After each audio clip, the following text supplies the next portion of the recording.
The Yakuza or Like a Dragon series are character-driven story games filled with a variety of protagonists, supporting casts, and most importantly here are the villains. While the quality of villains aren't exactly guaranteed to hold up against each other on any given game, I believe the Japanese exclusive PSP spin-off have some great villains and how they were used story-wise and gameplay-wise. To clarify some aspects, this isn't a video essay, I'm not that bright to do that. This is a loosely tied waffle held up by duct tape about a game that I really like. Kurohyou or Black Panther follows the story of Ukiyo Tatsuya, a 16-year-old delinquent, and the difference between Tatsuya and Kiryu is the polar opposite of Ichiban, because the first thing we see Tatsuya do is beat up his friends for seemingly no reason. Especially this guy. Tatsuya punched him so hard he never appeared again outside of flashback cutscenes. After they left, Tatsuya does a Virgil and bullies 4 grown men with weapons and killed the boss. So Tatsuya's like, oh shit, I'm in the first entry of an RPG game, I gotta get out of here because I get framed for murder. So he gets framed for murder, where instead of spending 10 years in a joint, he spends 10 days fighting 10 battles for 10 consecutive wins to earn his freedom. The first boss you'll have to face is Tomoki, an epic man that goes to university. To help make some perspective, the difficulty spike between regular street fights and Tomoki is like the first QZ fight in Zero. As if you aren't used to the combat, he's hard as shit. But even if you are used to it, Tomoki serves as a good gatekeeper of what's to come. The narrative also does a great job making him more fierce by establishing that he's already in a 5 battle win streak, halfway of your own 10 win goal, though since you are the main character you obviously win. As we walk off of the fight, we encounter Hyuga, mocking our fight with Tomoki, same as Taizan saying that it was meaningless. Why? We take some time to watch Hyuga fight and Saki explains, or more so give clues about Hyuga's philosophy, a big part of the game's theme. Put it simply, being strong is good, but there's many other strong fighters out there, so why should Hyuga choose over the rest? That's where philosophy comes in. It's a mindset that differentiates street punks like Tatsuya and Tomoki from fighters like Hyuga. Unlike Tatsuya, whose only goal is to win, Hyuga fights in a way that places entertainment over victory, the journey over the destination, go big or go home, and any other thing that fits. His established philosophy is why Hyuga rejects the fight in the club, because he isn't just a thug, he's a professional. Professionals have standards. So when it's time to fight, we see Tatsuya shaking in actual fear. But we pushed on and bully him relentlessly because he's the easiest boss in the game. This is because earlier Saki said that Hyuga has a 70% win rate because he slacks off. He lets his opponents get their hits in and even completely changing his fighting style just for the audience's entertainment. That translates to the gameplay by him being piss easy to wail on up until he gets his heat mode. But looking at the footage here, he's still piss easy. Even so, after we beat him, he smiles. He smiles because even in defeat, the crowd roars, which is how he wanted to go out. Tatsuya's still stubborn about this philosophy stuff, saying that Hyuga's cockiness won't work on the streets, until Taizan gives him some wisdom that this isn't the streets. This is a place where fighters hone and refine themselves, fighting for more than just victory. And even though Tomoki was the first boss we fought, Hyuga is the first step where our character development arcs truly begin. So far, it doesn't look or sound like the bosses are anything too special. You got a thug, a guy with too much pride, and then the game throws a wrench to everything and has you fought with your teacher, which is so unusual. And quite excellent, as this gives a nice contrast on everything we've seen so far. It plants a very nice clue that everything isn't what it seems, that the Kuki family has way more information about you than you are aware of, or of what they are willing to show you. Everything about Yuki is entirely different compared to the previous 2 bosses. He is directly tied to Tatsuya's past, his theme has lyrics and is an absolute banger. He challenges your game plan by being able to counter pretty much everything you throw at him. And most dangerously, he's a Dark Souls player. Anyways, Yuki's philosophy is also unusual from the norms of his occupation, that being the fists of love or fists of feelings or whatever, taking tough love to the extreme by beating it into them. quite literally knocking some senses into these delinquents, or so he thought, because his notion got dismissed after one slap knocking out a student unconscious. But even after his notion was dismissed, he still continued being a teacher because he still believed. He believed in endurance. He believed that through enduring hardships, one of his students would eventually come to learn about his philosophy, and that student was Tatsuya. Yuki endured years of abuse Tatsuya gave him, and he manages to deliver one last lesson. Before that though, Taizan further explains that any basic animal has two options when it comes to facing an adversary, and that is to fight or to flee. Yuki opens up a third option, being, well, to endure. You aren't fighting because you're not attacking, but you're not fleeing because you're standing your ground. And that's the lesson Yuki gave to Tatsuya. Enduring the hardships and coming out the other end as a better person. A great lesson to take in and prepare for the next boss. Yuki is only a fraction of what the Kuki family knows of Tatsuya's past, and Fujimoto furthers the fact as he's the father of the kid Yu, allegedly crippled. So he's obviously pissed and he wants you to suffer the same way his son did. The obvious theme here is revenge, and for Tatsuya to face his past. Fujimoto isn't exactly a hard boss, or does he have any special thing like Yuki or Hyuga, but he does hit hard as he plans to kill you. Kill you in quotation marks, large quotation marks. And after you beat him, Tatsuya looks like he's going to do to him the same as he did to his son, but he stops because he didn't. And we'll get to this moment sooner or later, because Taizan explains that Fujimoto has all the strengths because he's fighting for someone else's behalf, and especially so because he's fighting for his son. But he's still lost because Fujimoto himself holds a belief that fighting for the sake of revenge, no matter how right it feels, is completely meaningless. Which is really nice because it's a simple yet compelling premises, reflected also in the gameplay, being a simple boss fight, but nothing to scoff about.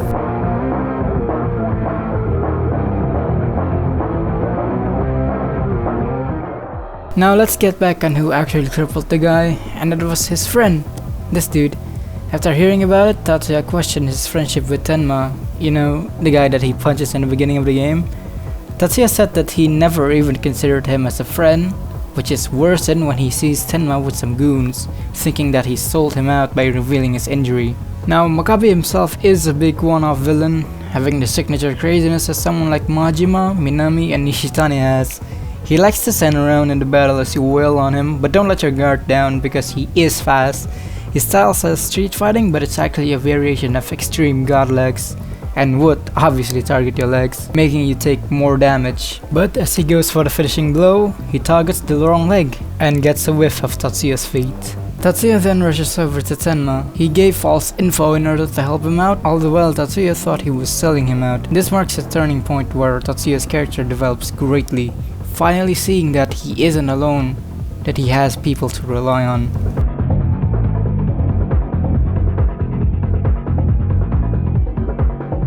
After the furious puppy fight, Hyuga returns, stripped of all his pride and philosophy, injuring several opponents in his training as he prepares to have his rematch. No flair, no grandeur, no pride, and no philosophy anymore. The tables have turned, and now Hyuga is the one who's the street thug with the sole goal to win, and Tatsuya being the guy who's getting more refined as he forms his own philosophy. What once was a man who fought with pride is now a beast with the sole goal of victory. Hyuga is showed through the use of a completely different model, more muscular, larger, with hella veins. He also screams a lot, and it's not just for show either. Hyuga is considered to be one of the hardest bosses in the game. He hits hard, he efficiently dodges your attacks, and counters even when he's at one knee. After we beat him, we see that Hyuga's de-evolvement is due to a blackmail where his sister is threatened to be killed if he didn't win. This interaction shows another character growth for Tatsuya as he defends Hyuga's action, saying that he was desperate. If he wasn't, he fights with a refined philosophy, going so far to say that whoever twisted and destroyed Hyuga's philosophy is a coward. Hyuga mirrors Tatsuya in his sister department, and the game continues the theme with Cho Komei, lone wolf society gang leader with a tragic past. While Saki and Taizan hypes up Cho by saying how brutal he was during his previous matches, they're not exactly worried. Especially Taizan, who basically said, nah, you'd win. They believe in Tatsuya's character development so much that they left in the middle of the match because they know he'll win. Basically said that Cho isn't much of a threat. It's true in the gameplay too.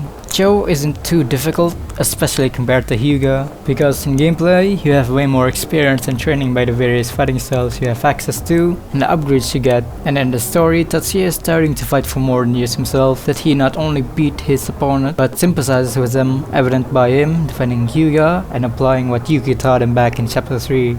By knocking some senses into Cho because he was starting to lose his way, because his good intentions were mixed with personal desires. Other than Cho being similar to Tatsuya from the beginning of the game, Cho also mirrors the goal, drive, and tragedy, and most importantly the hairstyle.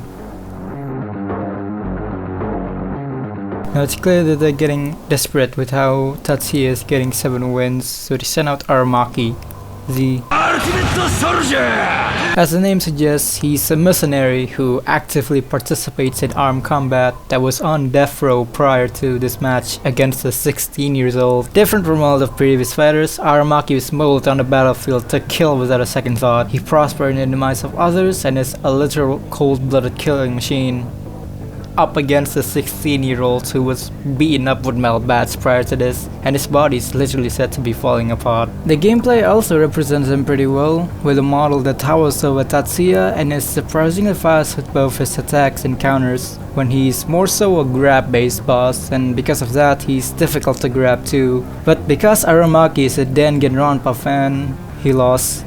But Tatsuya did get pretty fucked up, so Tenma comes in tears because he sold him out. Now, if this was the Tatsuya from the beginning of the game, he would probably just kill him, but nah.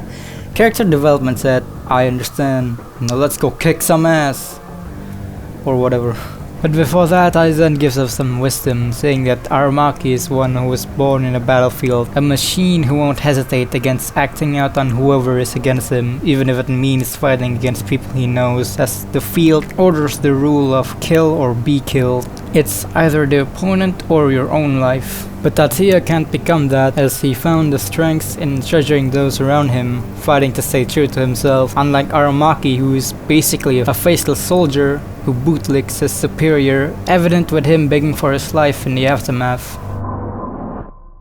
To top off the previous was being a legendary paid mercenary, Shiima is the former middleweight champion of the entire boxing world, a legendary pro boxer who's already perfected his art of combat, whether that be his strikes, footwork, stamina, and agility, but not without his weakness, as he has a retinal detachment due to his first loss, in which Taizan asks Tatsuya to exploit it in order to win. But Tatsuya completely ignores his advice this time and says that he'll fight using his philosophy so the fight would have meaning, and that is by not taking advantage of his weakness. Don't think you can avoid this restriction, as the game forces a gimmick where if you deal damage to Shiima's head, he gets angry and eventually will G. Even when you carefully avoid damaging his head, his attacks are incredibly deadly and fast, all the while dodging like Yakuza 3 Majima. Shiima asked why Tatsuya didn't hit his head, and he answered that he's changed as a person, finally developing his philosophy by fighting fair despite the odds being against him. All he's ever sought before this is to win by any means necessary, but he enjoyed the fight now after realizing his philosophy. But there's no time to celebrate, as now you'll have to face the man who's been training you throughout the entire game, the extreme man, master of all styles, the Kiwami dude, the supposed trainer called Toru Nogi, and most importantly the person who's essentially been your father figure, the man who has all the answers to every question that you have, the man who's been helping you refine your philosophy, the legendary fighter who's won 9 fights in a row, the same record that you're currently holding, a clash of the old and the new. The final fight.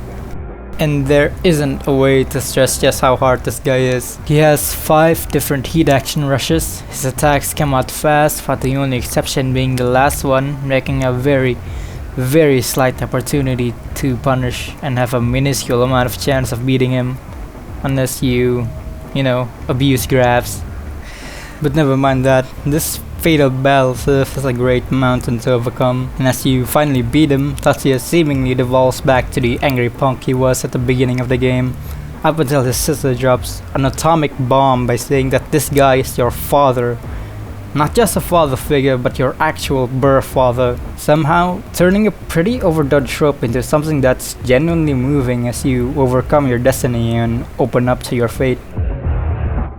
But it can't be an RPG game without a fight at the roof of the Millennium Tower, as obviously there's a big bad force that's connected with some politician or governor or whatever, because this game came out after Yakuza 4. But instead of fighting the main big bad himself, you'll instead fight his successor, Reiji Shinjo. Reiji is the epitome of a Muppet, being a protege of the guy who beat your dad in the past. The previous fight with Taizan is a battle to see how worthy you are to accept the torch and finish what Nogi started. So the fight against Shinjo is a battle between two successors to see who can truly be like a Black Panther. Reiji is the polar opposite of Tatsuya, as Tatsuya fights were used as a learning experience to grow as a fighter and more importantly as a person. Shinjo only fights because he's told to do so. But his boss fight is no joke, because he's hard as shit since he is the final boss and all. You can obviously find that he hits hard and he's fast, dodging and parrying your attacks effortlessly, with a heat rush that you cannot escape from if you trigger it. And if you're a YouTuber making content of this game, the boss theme is an instrumental of Rize's Muppet, so you can also attack your YouTube channel by giving your video a copyright claim. Speaking of the music, in this mirror match between two successors of the past, Shinjo and Tatsuya technically shares the Muppet as a theme. Shinjo's instrumental version is in his boss fight obviously, and Tatsuya is the version that plays in the main menu that reflects their nature. Shinjo having the instrumental version means he fights without philosophy. Well, he is strong as shit, just like how the instrumental to Muppet sounds incredible, but without the lyrics or the philosophy, it has no meaning. Unlike Tatsuya, who has a fraction of the song with lyrics, indicating that Tatsuya has a capability to grow and make meaning. That's why he would eventually lose the battle. Or am I just reaching? Who knows? I plagiarized this part using a comment from a Shinjo video. Anyways, that's why Kurohyou bosses are pretty freaking great, and PEAKrohyou itself is a must play in my opinion. So thank you for enduring my ramblings and Bye.